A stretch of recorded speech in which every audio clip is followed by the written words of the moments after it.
Hello everyone and welcome back to another Universe Sandbox 2 video, and today we're actually doing something a little interesting. But before we get into that, just wow, I didn't realise this, but after the stream ended yesterday, we went up by like over 10 subscribers in literally a few hours. Like, that is insane. Cannot thank everyone enough who subscribed there and obviously watches the videos, left likes on the stream, and obviously watched the stream as well. Many thanks. So I'm going to set a little goal. Let's see if we can get 1,100 subscribers before the 10th of September. Yeah, there's a little goal. I don't really set goals much, but yeah, there's a goal. Let's see if we can try and break that, because that'll be pretty impressive. We've been doing some good channel growth recently, which is awesome. So yeah, there's that. Now let's put all that out of the way. So what we're going to be doing today is, as we pause this simulation here, actually no, we can keep it going actually. It's so pretty. There's so many objects in this custom simulation of mine. So we are going to be going to the brightest star in the game that I know about, which is R136A1, and also this idea was commented by a subscriber, so you know who you are. Many thanks. It's a good idea. So we're gonna do this. So yeah, this star here, which is the crazy bright star that we visited it a few years ago. So, not years ago, a few days ago in the previous video. So yeah, this is the brightest star that I know about in the game, which is this thing, R136A1, and it has a luminosity of 800,000 suns, or 800,000 and then 50,000 suns. So you may say, oh, Eta Carinae are brightest. Well, if we pull it just out here, Eta Carinae is only 500,000, and this guy is 800,000. So this is brighter than that, and it's also brighter than the pistol star is. So yeah, this is basically the king. I don't know any object which is brighter than this. So if you do, please say, is it bright? If you know any object which is brighter than 800,000, like, that is just insane. Yeah, 800,000 and then 50,000 suns in luminosity. If you know there's another star which is brighter, please tell me, because yeah, this is the brightest star I know about. Yeah, so we're going to be making this star as large as UY Scuti, which is the largest star, and then we're going to put it in the solar system, and we're going to see the carnage that this star will do. So yeah, this is going to be pretty interesting, because we need to make it that big. So 7.94 AU to be precise. So we're going to go and do that.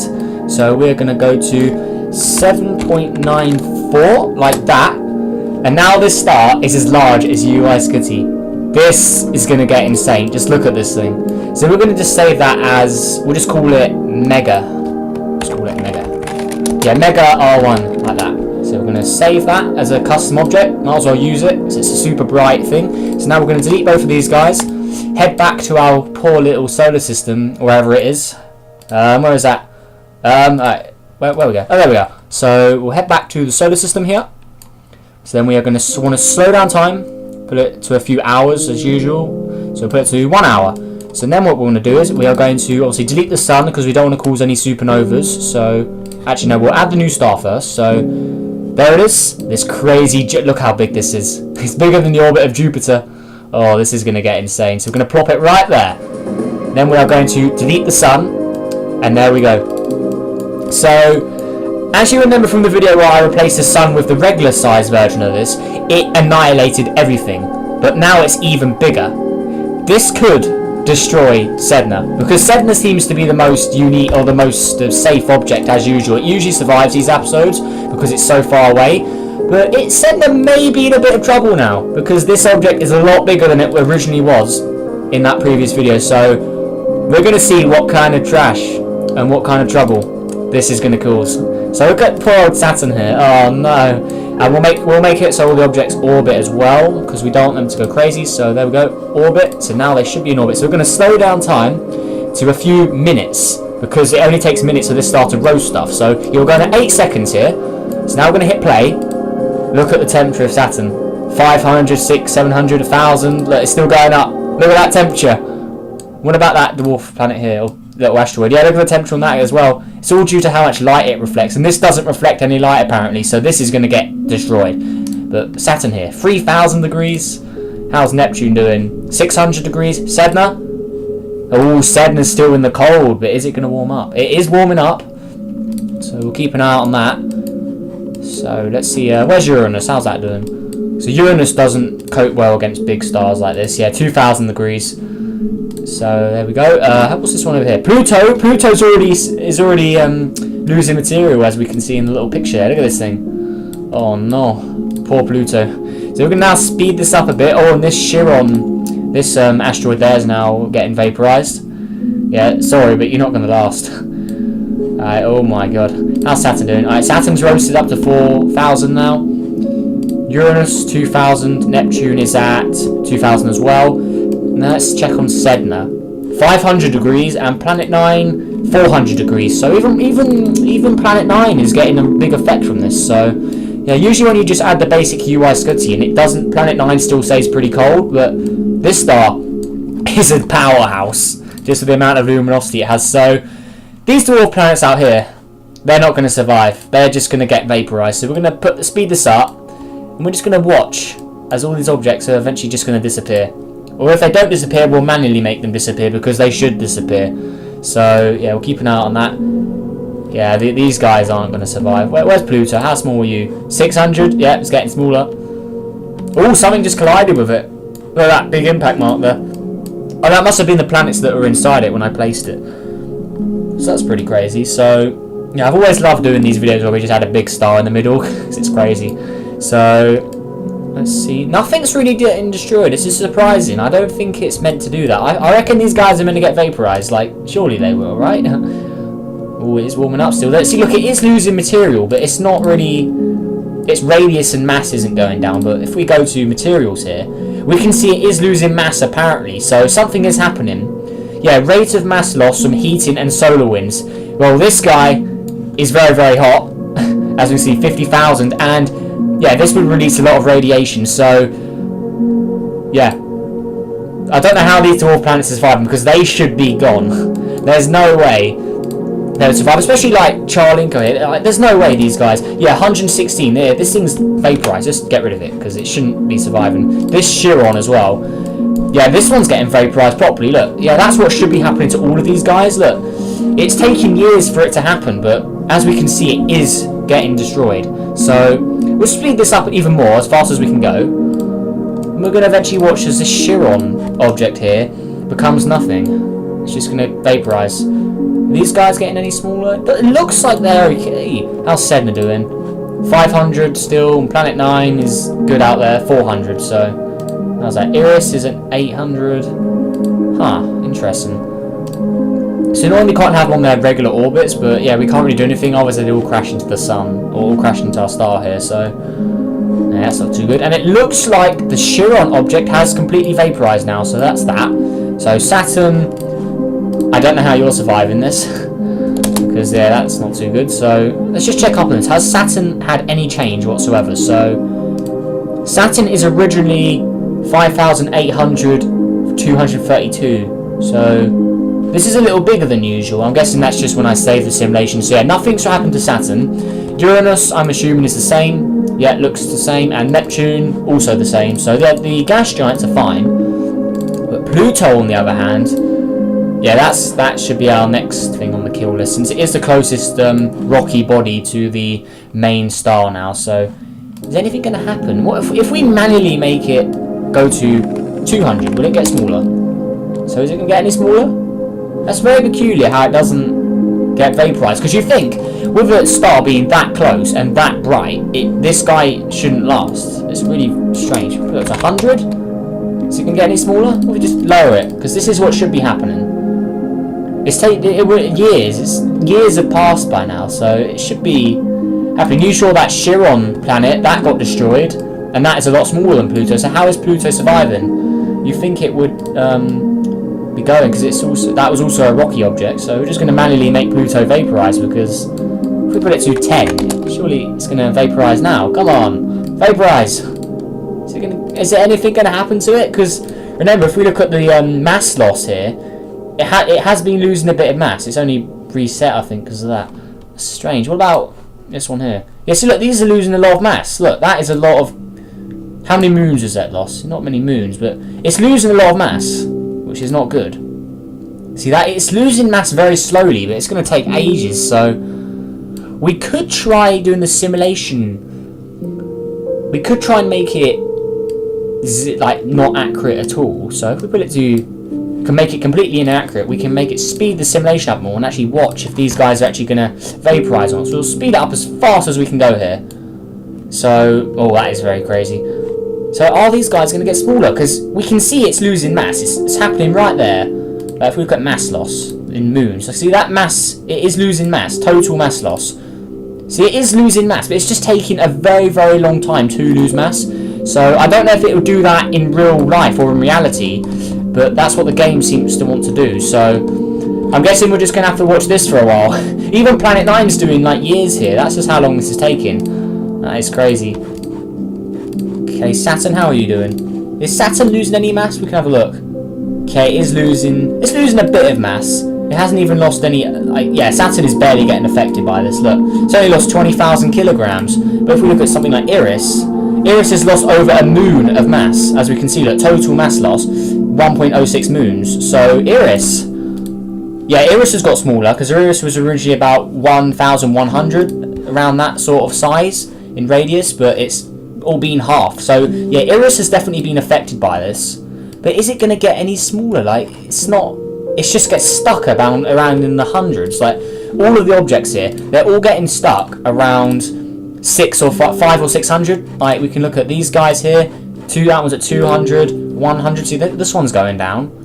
Varda, 300. So they're basically just getting stuck in triple digits for some reason. It's very peculiar. Because you'd think that they would get vaporized by now. Like Pluto, where's Pluto gone? How is Pluto still existing here? Like, it should just be gone. Like, that's what should really be happening here. But we can't run it any quicker, which is the problem here. I'm trying to run it as fast as we can, but it won't go any quicker. Like, dang it. Like, we're going at minus 1.01. Like, can we go any lower than this? Like, I don't know what these options do. I don't want to mess with it. Like, oh, wow. Target time. Yeah, that's pretty crazy here. We could turn these options off, maybe? No, I don't know if I want to do that. Because I think that's like part of the game we're messing with there. Yeah, I don't want to mess with that. Oh god. Item mode. And I don't want to play with any of that. Right, so this is really crazy actually. Hey, let's try the habitable zone. Does this even have a habitable zone? This is like, we can zoom out as far as you want. It doesn't look like this star has a habitable zone at all. That's ridiculous. This thing is a monster. Like, we're on the habitable zone as we can see here, but we'll zoom out. We will zoom out. We'll put grid mode on. So we're 10,000 light years. There is no zone to this star. That is just how ridiculous it is. It doesn't even have a habitable zone because you can't live around this star in any realistic situation without being completely roasted to death. Because this star, yeah, you don't want to mess with it. Look at this. It's still going. How are these dwarf planets going? Like, in reality, it's been 3,000 years. I don't think it would take 3,000 years to destroy these tiny little dwarf planets. Like, they should all be gone. Like, we just manually remove them because they should not exist anymore. Oh, planet, whoops. I was not going to do that. I didn't even select Planet 9 on the grid there, that's weird. There we go. So it should be something like this. This is all that should be left. In reality, do you guys agree with me here, or do you think those dwarf planets will survive? I'll probably ask a question in the comments about it.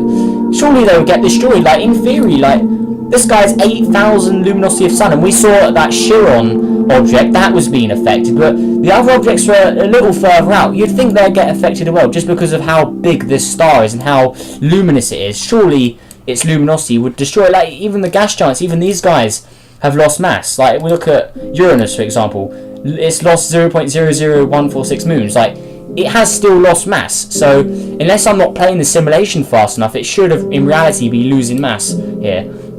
How's Neptune doing? Which one's lost the most mass out of the gas giants? Looks like Uranus has. I'm guessing because it has less mass overall, so it's been affected more, but we can just play this for eternity now. I don't think the gas giants are going to go down anytime soon. So I know, like, if you've heard about like the hot Jupiter exoplanets, they survive for years around really, really close to stars, but you've got to remember, they are gas giants. They can survive with losing tons and tons of mass, but a little dwarf planet, there's no way they can survive. Like, even if we tried it with Earth wouldn't be able to survive if we put it close to a hot star. So how would these little dwarf planets survive? And it just makes no sense to me. I think it's just the game doing that, because I'm pretty sure in reality dwarf planets like that would not survive a star of this luminosity and size. Remember, this is the size of the largest star ever discovered, and it's got the luminosity of the brightest star I know about. So you'd think that it would destroy him. But yeah, it's up to you guys. Do you agree with me or do you disagree? Let's see what you have to say in the comments. It's always interesting to see what you guys have to say. But yeah, there we go for this video, guys. That is pretty much it, and this will pretty much be our conclusion to this. Sedna is the only one I think which may survive, just because of its far away distance, but Planet 9 is probably the safest one out of them all. But Sedna is the only exception I'd have to survive in this, and also any other dwarf planets which are out in that sort of proximity as well. Any other dwarf planets which are that far away, but still, even Sedna got warmed up a bit. But yeah, it's mostly all the dwarf planets in just beyond the orbit of Neptune. All of those should have been annihilated a long time ago.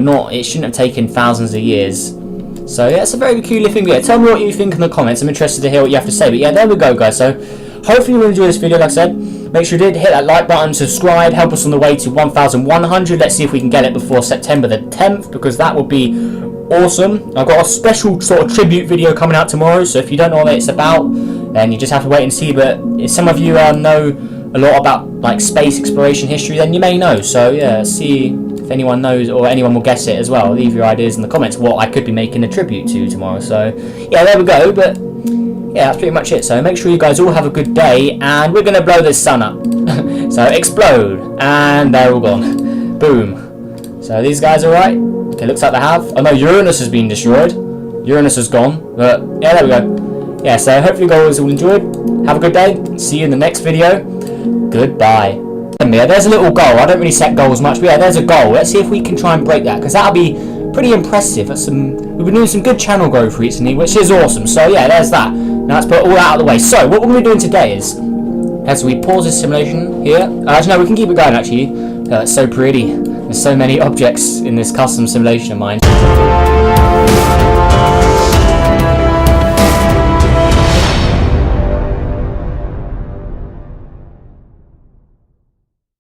Hello everyone, and welcome back to another Universe Sandbox 2 video, and today we're actually doing something a little interesting. But before we get into that, just wow, I didn't realise this, but also we are going to be going to the brightest star in the game that I know about, which is R136A1, and also this idea was commented by a subscriber, so you know who you are. Many thanks. It's a good idea. So we're going to do this. So yeah, this star here, which for the stream ended yesterday, we went up by like over 10 subscribers in literally a few hours. Like, that is insane. Cannot thank everyone enough who subscribed there and obviously watches the videos, left likes on the stream, and obviously watch the stream as well. Many thanks. So I'm going to set a little goal. Let's see if we can get 1,100 subscribers before the 10th of September.